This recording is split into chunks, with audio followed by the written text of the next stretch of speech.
Shalom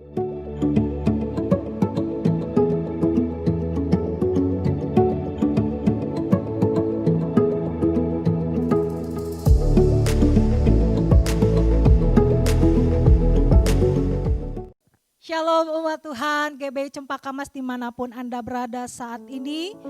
Kembali kita bersama-sama untuk ibadah online di minggu pagi yang ini. Bapak Ibu, saya berharap kita semua masih dalam tetap keadaan sehat dan terus mengikuti aturan dari pemerintah, berjaga-jaga, pakai masker dan segala macam. Dan saya mengundang kita semua siapkan hati kita saat ini, pagi ini, untuk terima lawatan Tuhan dari pujian penyembahan, untuk terima lawatan Tuhan dari firman. Dan hari ini adalah hari yang diberkati bagi Anda dan saya. Tuhan Yesus memberkati.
Shalom, jemaat Tuhan yang dikasihi dalam nama Tuhan Yesus Kristus. Saya percaya satu minggu belakangan ini kita tetap ada dalam penyertaan Tuhan dan mujizat masih kita nikmati sampai dengan saat ini.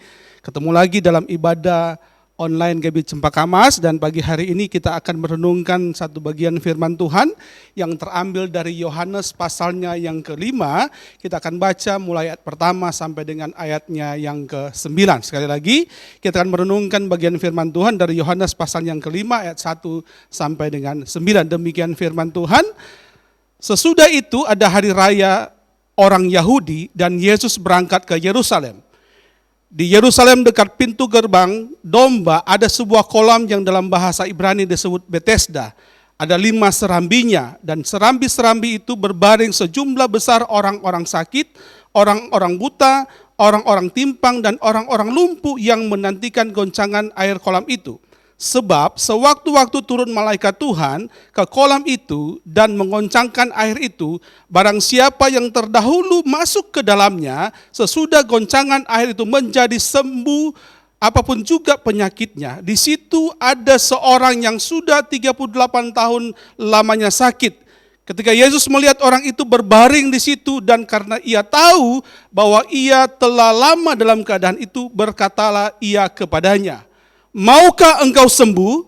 Jawab orang sakit itu kepadanya, "Tuhan, tidak ada orang yang menurunkan aku ke dalam kolam itu apabila air mulai goncang. Dan sementara aku menuju ke kolam itu, orang lain sudah turun mendahului aku." Kata Yesus kepadanya, "Bangunlah, angkatlah tilammu dan berjalanlah." Dan pada saat itu juga sembuhlah orang itu, lalu ia mengikat tilamnya dan berjalan. Tetapi hari itu hari Sabat. Adalah berbahagia mereka yang mendengarkan, merenungkan firman Tuhan dan melakukannya dalam kehidupan hari lepas hari. Saudara yang terkasih dalam nama Tuhan Yesus Kristus, kita tahu bahwa kita berada dalam masa-masa di mana kita tetap terus berada di rumah, kita terus mengerjakan banyak hal dari rumah, tetapi saya percaya walaupun kita berada di rumah, kita tetap berada dalam perlindungan dan kebaikan-kebaikan Tuhan. Pagi hari ini kita akan merenungkan satu bagian firman Tuhan yang saya berikan tema bagaimana kita mengalami yang namanya mujizat kesembuhan dalam hidup kita. Saudara yang terkasih dalam nama Tuhan Yesus Kristus, kita tahu bahwa di dunia ini paling tidak ada 4 jenis manusia. Yang pertama adalah jenis manusia yang hidupnya pasrah. Ya, dia hidup dalam kepasrahan sehingga kalaupun dia mengalami masalah ya memang sudah begitu nasibnya. Lalu yang kedua ada orang yang disebut orang yang takut gagal. Orang yang takut gagal ini adalah orang yang selalu menghindar dari masalah. Ya, apa-apa kalau ada sesuatu, kalau bisa, apalagi sesuatu yang dia merasa dia tidak mampu, pasti dia tidak mau kerjakan. Kenapa? Dia takut gagal. Yang kedua adalah orang yang pesimis. Orang yang pesimis itu adalah orang yang selalu mau lari dari masalah. Ya, orang yang mau dari masalah, dia menghadapi sesuatu tetapi tidak pernah dia clearkan, dia tidak pernah selesaikan masalahnya, dia lari dari masalah itu. Lalu yang keempat itu adalah orang yang disebut orang yang berani mengambil resiko, atau adalah orang yang berani mengambil tantangan, atau orang yang hidupnya berani menghadapi masalah. Yang saya sebutkan adalah orang yang bijaksana, orang yang arif, orang yang berpikir ke depan, bahwa segala sesuatu pasti ada maksud Tuhan di dalam semuanya itu. Saudara yang terkasih dalam nama Tuhan Yesus Kristus. Dari pembacaan kita yang sudah kita baca tadi, kita akan melihat bagaimana ada seorang yang disebut di situ sudah 38 tahun lamanya sakit. Kita akan belajar bagaimana supaya orang yang 38 tahun sakit itu pada akhirnya mengalami kesembuhan di dalam Yesus Kristus. Yang saya sebut bagaimana supaya kita bisa mengalami mujizat kesembuhan. Yang pertama di dalam ayatnya yang ketiga dan keempat dari pembacaan kita tadi berkata begini. Dan di serambi-serambi itu berbaring sejumlah besar orang sakit, orang-orang buta, orang-orang timpang, dan orang-orang lumpuh yang menantikan goncangan air kolam itu. Sebab sewaktu-waktu turun malaikat Tuhan ke kolam itu dan mengoncangkan air itu, barang siapa yang terdahulu masuk ke dalamnya, sesudah goncangan air itu menjadi sembuh apapun juga penyakitnya. Saudara yang terkasih dalam nama, kalau kita ingin mengalami mujizat kesembuhan dalam hidup kita, maka yang pertama, kita harus punya kerinduan yang besar terhadap Tuhan. Saya percaya orang yang sakit 38 tahun ini tidak sedang main-main ke pinggir kolam Bethesda itu. Dia punya tujuan, dia punya maksud kenapa dia berada di pinggir kolam itu. Tentunya tujuannya ingin mengalami yang namanya kesembuhan. Karena dia tahu ketika air bergoncang lalu dia barang siapa yang masuk, apalagi dia lebih dulu masuk ke kolam itu, pasti dia mengalami kesembuhan. Saudara yang terkasih dalam nama Tuhan Yesus, apapun masalah, apapun sakit penyakit, apapun persoalan yang kita alami saat-saat ini, kalau kita ingin supaya kita mengalami yang namanya pemulihan, mengalami yang namanya kesembuhan, mengalami yang namanya keluar dari masalah, maka yang pertama kita harus punya kerinduan untuk berjumpa dengan Tuhan. Karena segala sesuatu hanya bisa terselesaikan di dalam Tuhan. Bersama Yesus kita cakup menanggung segala perkara dalam hidup ini. Segala perkara dapat kutanggung dalam Dia yang memberikan kekuatan dalam hidup ini. Hanya Yesus yang mampu menyembuhkan, hanya Yesus yang mampu memberikan solusi dari semua permasalahan hidup kita. Maka kita harus taruh di dalam kehidupan kita punya kerinduan. Di dalam Matius pasal 5 dalam khotbah di bukit, Yesus berkata begini, barang siapa haus dan lapar akan kebenaran, maka dia akan dikenyangkan, dia akan dipuaskan. Oleh karena itu, kalau kita ingin mengalami mujizat, kita akan mengalami yang namanya keluar dari problem masalah, maka yang pertama kita harus punya kerinduan untuk datang kepada Tuhan. Tidak ada alasan bagi kita untuk mengalami yang namanya mujizat, mengalami hal yang luar biasa, spektakuler dalam hidup kita tanpa berjumpa dengan Tuhan. Maka seringkali saya katakan untuk mengalami hal seperti itu, pertama kita harus percaya, yakin bahwa ada Yesus di dalam kehidupan kita. Ada Kristus yang ada dalam kehidupan kita. Karena Dialah satu-satunya yang bisa membuat kita keluar dari persoalan masalah hidup ini. Taruh kerinduan di dalam hati kita. Seperti orang yang sakit 38 tahun ini. Dia datang ke pinggir kolam itu dengan satu tujuan, ingin sembuh. Kita datang kepada Tuhan dengan tujuan supaya kita mengalami hal-hal yang luar biasa dalam hidup ini. Tanpa Tuhan kita tidak bisa mampu melakukan apapun dalam hidup ini. Bersama Tuhan kita cakap menanggung segala perkara dalam hidup ini. Ayat yang kelima. Ayat yang kelima berkata begini. Di situ ada seorang yang sudah 38 tahun lamanya sakit. Kalau kita ingin mengalami mujizat kesembuhan atau keluar dari persoalan dan masalah, kalau pertama harus punya kerinduan, maka yang kedua yang penting dalam kehidupan itu adalah menantikan dengan sabar. Kalau kita baca, Alkitab hanya menulis begini, di situ ada seorang yang sudah 38 tahun lamanya sakit. Kita tidak tahu apakah memang 38 tahun dia sudah berada di pinggir kolam itu, atau baru kemarin mungkin dia ada di situ, tapi Alkitab mencatat 38 tahun lamanya dia sakit. Bayangkan orang 38 tahun sakit, maka kita bisa bayangkan bagaimana menderitanya orang ini. Dan saya percaya sakitnya bukan sakit pilek. Ya, dia tidak sakit biasa saja, tetapi dia mengalami sakit yang luar biasa. Sehingga apa? Di situ dikatakan bahwa dia tidak pernah berhasil untuk mencapai kolam itu. Kalau dia masih kuat, kalau cuma sekedar pilek, batuk, mungkin dia bisa berhasil sampai di kolam itu sebelum orang lain lebih dulu. Tapi saya percaya orang ini sedang mengalami sakit yang luar biasa.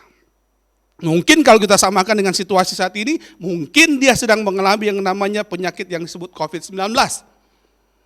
Dan sudah menggap-ngap, gitu ya. Tetapi karena dia punya kerinduan, dia tetap terus berada, walaupun mungkin sudah 38 tahun di situ, dia tetap berada di pinggir kolam itu dengan satu tujuan harapan, satu ketika dia akan mengalami kesembuhan, dia akan lebih dulu masuk ke kolam itu ketika kolam itu bergoncang. Saudara yang terkasih dalam nama Tuhan Yesus, kadang-kadang kita tidak sabar menantikan jawaban Tuhan dalam kehidupan kita. Seringkali kita mengeluh karena Tuhan sudah terlalu lama ini, Tuhan saya berdoa, sudah terlalu lama Tuhan saya sudah mengharapkan mujizat daripadamu, tapi tidak pernah terjadi. Mungkin baru 1 tahun, 2 tahun, mungkin 10 tahun. Tapi kalau kita bandingkan dengan orang yang sakit di 38 tahun, dia tetap sabar ada di pinggir kolam itu. Mungkin kalau kita yang diperhadapkan dengan situasi seperti ini, mungkin saya bilang, udah pulang saja, mati di rumah saja. Tapi orang ini tidak. Dia tetap menantikan di pinggir kolam itu dengan setia, dengan sabar. Untuk menantikan jawaban Tuhan butuh kesabaran. Butuh respon yang benar di hadapan Tuhan. Supaya apa? Supaya kita mengalami yang namanya mujizat Tuhan dalam hidup ini. Kita lihat contoh banyak dalam Alkitab. Ya, orang-orang yang mengalami mujizat Tuhan karena mereka memiliki kesabaran. Contoh Abraham, walaupun di dalam proses Abraham itu pernah mengalami hal yang ketidaksabaran, tetapi ketika dia menyadari itu, dia sabar menantikan jawaban untuk mendapatkan Ishak sebagai anak perjanjian. Mari tanamkan kesabaran dalam hidup kita. Supaya apa? Supaya kita bisa melihat mujizat Tuhan terjadi. Ada satu kata dalam bahasa Latin disebut makrotumian. Makrotumian itu adalah punya kelapangan dada, punya kesabaran yang luas untuk menantikan segala sesuatu. Apalagi kalau kita baca di dalam ayatnya yang ke-6 dan ke-7 berkata begini, maukah Ketika Yesus melihat orang itu berbaring di situ karena ia tahu bahwa ia telah lama dalam keadaan itu, berkatalah ia kepadanya, maukah engkau sembuh? Jawab orang sakit itu kepadanya, Tuhan, tidak ada orang yang menurunkan aku ke dalam kolam itu. Seringkali kita dengar apa kata orang lain, bukan apa kata Tuhan. Seringkali kita terpengaruhi dengan situasi dan kondisi yang ada di sekitar kita, sehingga kita lupa ada satu pribadi yang luar biasa, yang sanggup melakukan segala perkara dalam hidup ini. Yesus bertanya kepada orang sakit ini, maukah engkau sembuh? Tapi karena fokus dia bukan kepada Tuhan lagi, fokus dia kepada masalah hidupnya, sehingga dia lupa bahwa Yesus yang berkata maukah engkau sembuh, dia jawab lain. Tuhan, tidak ada orang lain yang menurunkan aku. Dia terpengaruh dengan situasi dan kondisi. Mungkin akhir-akhir ini jika kita diperhadapkan dengan demikian. Kita dengar berita seperti ini, lalu kita dengar berita juga seperti itu, sehingga membuat kita menjadi takut, menjadi ciut. Pada akhirnya kita lupa ada Yesus yang sanggup melakukan perkara yang besar dalam hidup kita. Ada Yesus yang sanggup menyembuhkan kita. Ada Yesus yang sanggup mengangkat masalah kita. Tapi karena ada perkataan-perkataan dari orang-orang atau ada perkataan media sosial, sehingga pada akhirnya kita lupa ada pribadi yang namanya Yesus Kristus yang sanggup melakukan perkara yang ajaib dalam hidup kita. Mari, ketika kita menantikan dengan sabar, kita jangan terpengaruh dengan apa kata orang, tapi terpengaruhlah dengan apa kata Yesus dalam hidupmu.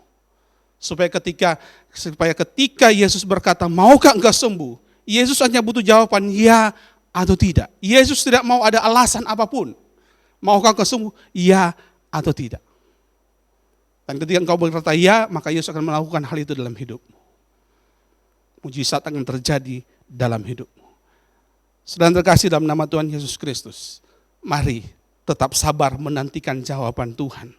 Yang ketiga saudara, di dalam ayatnya 6 dan ke-7 tadi kita sudah baca, saya bacakan sekali lagi. Ketika Yesus melihat orang itu berbaring di situ, dan karena ia tahu bahwa ia telah lama dalam keadaan itu, berkatalah ia kepadanya, maukah engkau sembuh?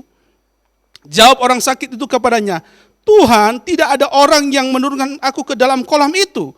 Apabila air mulai goncang dan sementara aku menuju ke kolam itu, orang lain sudah turun mendahului aku. Kalau kita ingin mengalami mujizat dalam hidup kita, keluar dari persoalan, maka yang pertama kita harus punya kerinduan, yang kedua harus menantikan dengan sabar, maka yang ketiga jangan ragu. Kenapa kita tidak pernah mengalami mujizat dalam hidup ini? Karena kita ragu terhadap Yesus. Kita ragu apa benar saya bisa mengalami mujizat.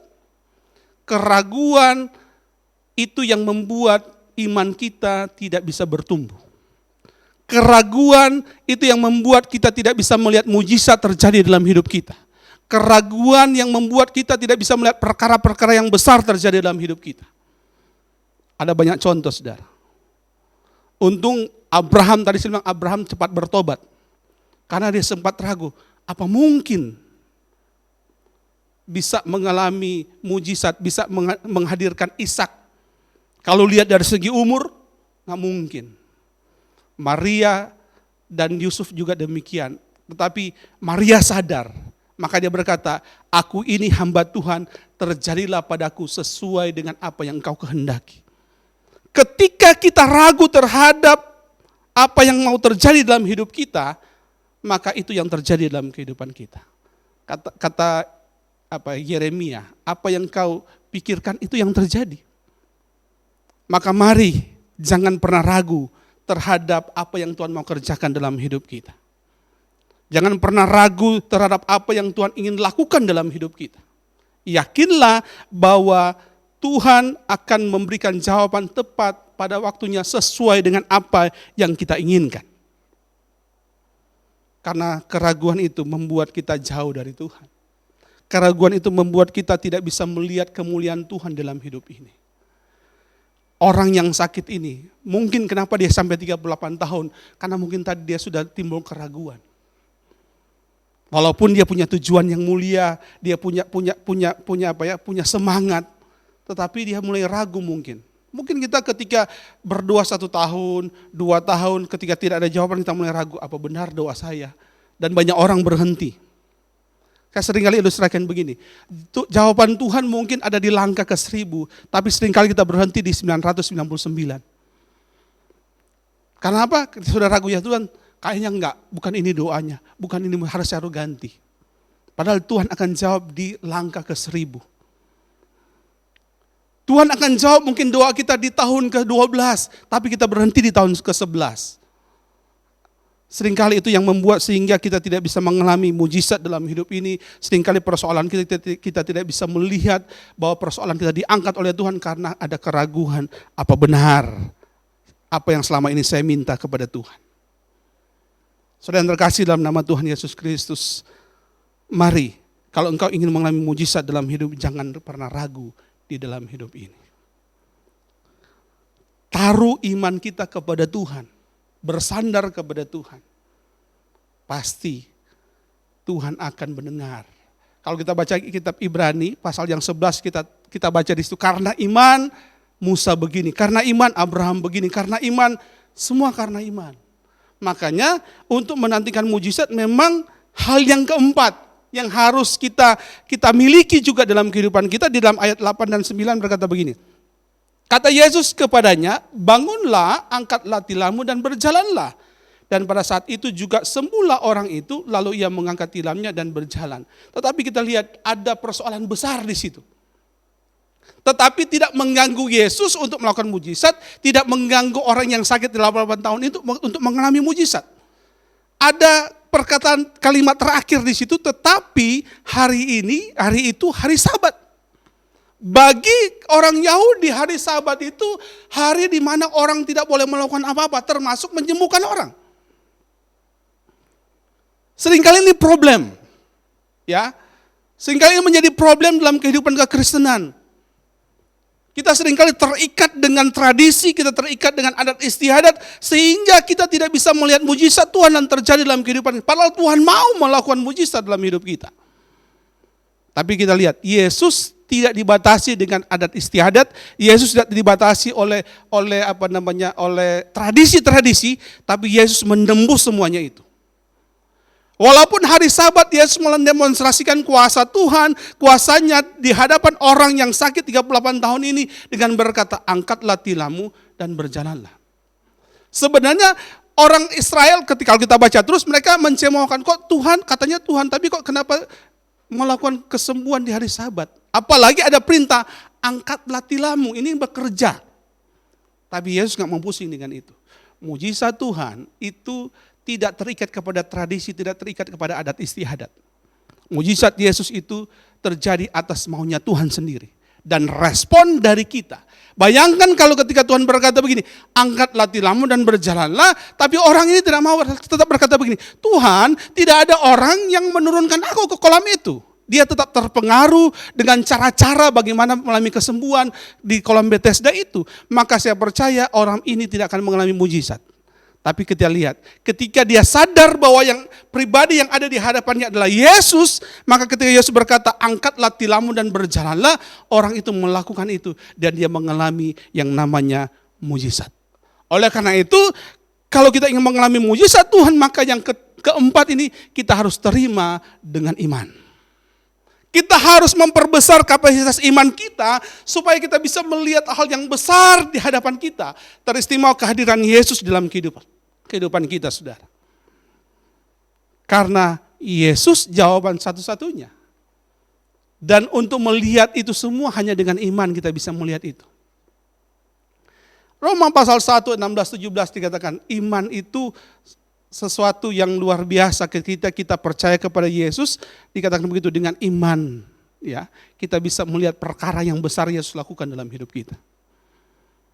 Dan kita sudah lihat banyak contoh dalam Alkitab bahwa iman itu adalah dasar dari segala sesuatu yang tidak kita lihat namun kita percaya kita mendapatkannya. Walaupun orang berkata begini, iman itu harus disertai dengan perbuatan, itu betul. Iman itu memang harus, jangan cuma beriman lalu duduk pasrah. Ya seperti saya bilang, ada orang pasrah saja, gak apa-apa. Ya kalau terjadi masalah ya memang sudah begitu, tidak. Kita harus menjadi orang model yang keempat, orang yang hidup dalam kebijaksanaan. Berdoa tapi melakukan, ora et labora, bertindak melakukan pekerjaan apa yang harus kita lakukan dalam hidup ini. Kalau ingin sembuh maka kita minta kepada Tuhan dan bertindak. Kalaupun kita seandainya harus pergi ke dokter, ya pergilah ke dokter karena dokter bisa dipakai sebagai sarana Tuhan untuk menyembuhkan itu. Tapi ada juga Tuhan bisa melakukan tanpa ke dokter, tanpa ke siapa saja Tuhan bisa lakukan perkara yang demikian dalam hidupnya. Yang penting iman ini harus mendasari bagaimana supaya kita bisa menerima mujizat yang Tuhan janjikan di dalam hidup kita dalam Alkitab. Saudara yang terkasih dalam nama Tuhan Yesus Kristus. Walaupun itu hari Sabat, walaupun ada persoalan yang terjadi, tapi Yesus gak peduli. Karena Dia adalah Tuhan yang mengendalikan semuanya. Maka jangan terikat dengan tradisi, jangan terikat dengan adat istiadat. Adat istiadat dan tradisi itu penting, tetapi di hadapan Tuhan segala sesuatu akan disucikan. Oleh karena itu jangan terikat dengan itu. Karena itu menjadi penghalang kita untuk menerima mujizat. Terima segala sesuatu dengan iman kepada Tuhan. Walaupun ada persoalan, ada masalah di sekitar kita, tapi kalau kita beriman kepada Tuhan, maka yakinlah perkara besar akan terjadi di dalam kehidupan kita. Dan kita lihat bahwa ketika Yesus berkata, angkatlah tilammu dan berjalanlah, maka Yesus berkata di ayat 9 berkata, dan pada saat itu sembuhlah orang itu, lalu dia mengangkat tilam dan berjalan. Waktunya tiba. Tepat pada waktunya, tidak pernah terlambat. Orang ini pada akhirnya mengalami mujizat, dia sembuh secara total. Yesus datang langsung kepadanya dan menyembuhkan. Tanpa lagi kolam Bethesda, tanpa lagi mungkin tanpa dokter, tanpa hal-hal medis. Tapi karena Tuhan yang datang langsung kepadanya, kepada hidup kita, maka kesembuhan itu terjadi, mujizat itu terjadi di dalam kehidupan kita. Saudara yang terkasih dalam nama Tuhan Yesus Kristus, pada akhirnya kalau kita ingin mengalami mujizat, maka yang pertama harus punya kerinduan untuk datang kepada Tuhan. Punya sikap lapar dan haus untuk datang kepada Tuhan dengan kebenaran, untuk menemukan kebenaran yang Tuhan sudah firmankan dalam firman-Nya. Yang kedua, nantikan dengan sabar, punya kelapangan hati untuk menerima segala sesuatu di dalam Tuhan. Lalu yang ketiga, jangan pernah ragu. Karena keraguan bisa membuat kita tidak bisa melihat mujizat. Lalu yang terakhir, terima dengan iman. Yakinlah jawaban Tuhan tepat pada waktunya. Dengan demikian saudara, saya percaya kalau kita coba mempraktikkan ini dalam kehidupan kita hari lepas hari, saya percaya umat Tuhan yang mendengarkan program ini pasti akan mengalami mujizat Tuhan. Dalam situasi apapun, taruh kerinduanmu kepada Tuhan. Dalam situasi apapun, tetap menantikan dengan sabar. Dengan suatu pun jangan pernah ragu dan punya iman yang besar di dalam Tuhan. Tuhan Yesus memberkati kita semua. Baik umat Tuhan, kita akan masuk dalam perjamuan kudus. Ini merupakan minggu yang pertama, minggu di bulan September. Oleh karena itu kita akan masuk dalam perjamuan kudus. Siapkan roti, anggur atau biskuit atau teh. Siapkan di rumah sebelum kita masuk dalam perjamuan kudus.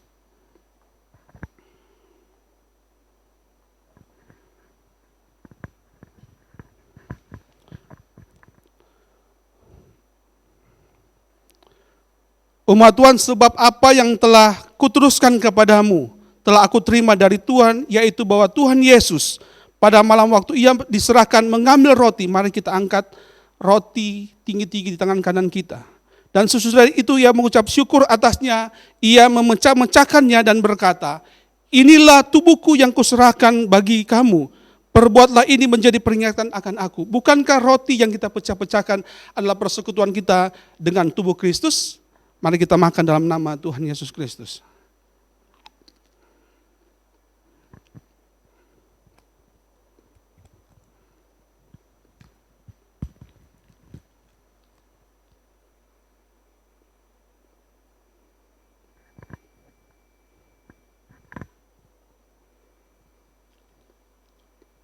Kita siapkan cawan anggur. Demikian juga Ia mengambil cawan sesudah makan lalu berkata, cawan ini adalah perjanjian baru yang dimeteraikan oleh darahku. Perbuatlah ini setiap kali kamu meminumnya menjadi peringatan akan aku. Bukankah cawan anggur yang di atasnya kita mengucapkan syukur adalah persekutuan kita dengan darah Tuhan Yesus? Mari kita minum dalam nama Tuhan Yesus Kristus.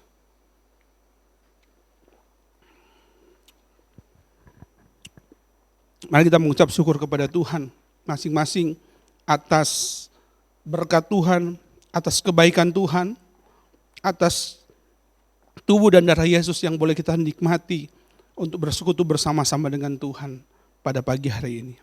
Bersyukur kepada Tuhan untuk segala kebaikan-Nya Tuhan. Terima kasih Tuhan Yesus untuk segala kebaikan-Mu Tuhan. Terima kasih Tuhan Yesus. Terima kasih Tuhan. Mari kita berdoa. Bapa, dalam nama Tuhan Yesus Kristus kami bersyukur untuk segala anugerah dan kebaikan-Mu Tuhan. Kami bersyukur Tuhan untuk firman-Mu yang boleh kami dengar Tuhan.